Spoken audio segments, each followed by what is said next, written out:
13h, 15h, Europe 1 Info. Europe 1 Info, dernière partie sur Europe 1 avec vous, Clélie Mathias. Et la santé, c'est avec le docteur Brigitte Millot. Et on va parler, Brigitte Millot, du cerveau des amoureux. Tout de suite. C'est beau. Tout un programme. Tout un programme.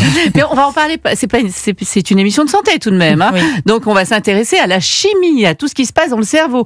Et pour ça, j'ai le plaisir d'accueillir Lucie Vincent. Je rappelle que vous êtes neurobiologiste, mais pas que.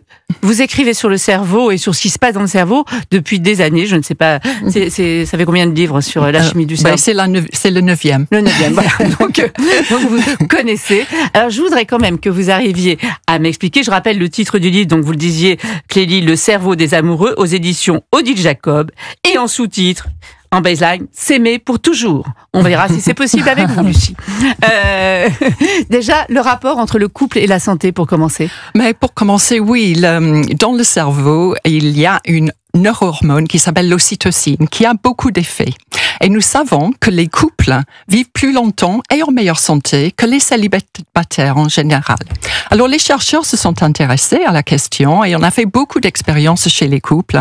Et on voit par exemple que si on fait une petite blessure sur la main et puis on suit la guérison, les personnes qui sont entourées guérissent plus vite que les autres. Et c'est pas juste une question de, bon, je me convainc que je vais guérir vite parce qu'on a fait les mêmes types d'expériences chez les animaux. Et on a pu déceler que c'est un effet de l'ocytocine. Et cette fameuse ocytocine, que certains connaissent comme l'hormone de l'amour ou l'hormone de l'accouchement, a beaucoup, beaucoup d'effets dans le cerveau et dans le corps, sur le système immunitaire, sur le taux d'hormones, sur tout ce qui contribue à notre bien-être. On l'appelle plus aujourd'hui le hormone du réconfort, le confort. Mais vous dites aussi souvent, bon, vous êtes un peu provoque, hein, il faut quand même l'avouer. Vous dites aussi souvent que le couple, en fait, c'est un piège. C'est juste pour la reproduction de l'espèce. Ça ne sert qu'à ça finalement. En tout cas au début. Mais c'est tout à fait vrai. Ça sert en réalité, l'amour, à la survie des petits êtres humains, parce que chacun sait que nos petits sont extraordinairement vulnérables. Vous imaginez un petit bébé dans la nature, eh bien il y a aucune chance de survie, juste zéro.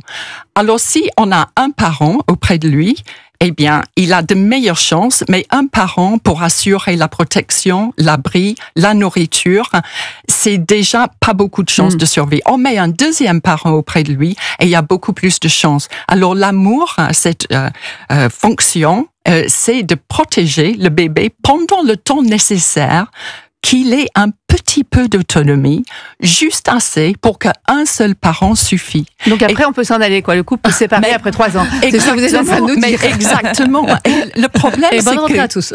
autrefois dans la nature, c'est même en question d'évolution préférable quelque part de faire des enfants avec de nouvelles personnes parce que ça fait une meilleure brassage des gènes.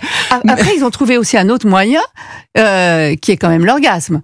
C'est quand même pendant l'orgasme que l'ocytocine est libérée aussi. C'est l'hormone de l'attachement à l'ocytocine. Voilà, oui. Donc ils sont malins quand même. Ils ont trouvé un truc qui est bon et qui donne envie d'y revenir. Pareil pour la perpétuité de l'espèce. Mais c'est ça, le piège en termes de biologie, c'est quelque chose de fort agréable. C'est bien normal. Mais le problème, c'est qu'aujourd'hui, nos petits, ils ne restent pas 2 ou 3 ans à la maison. Ils restent 30 ans quelquefois. Et donc, nos couples sont censés durer plus longtemps. Et le pari, justement, de ce livre, c'était de dire, puisque nous connaissons de mieux en mieux les mécanismes de l'amour, en termes biologiques, est-ce que nous ne pouvons pas cibler certaines parties du cerveau pour reprovoquer la libération de l'ocytocine? Et vous avez cité la meilleure façon. Les symphonie hormonale, hein, c'est un feu d'artifice. Il n'y a pas que l'ocytocine. Mais non, mais il y a beaucoup d'ocytocine. Mais il y a aussi de renouveler des anciens souvenirs qu'on a créés avec le partenaire au temps où on était très heureux.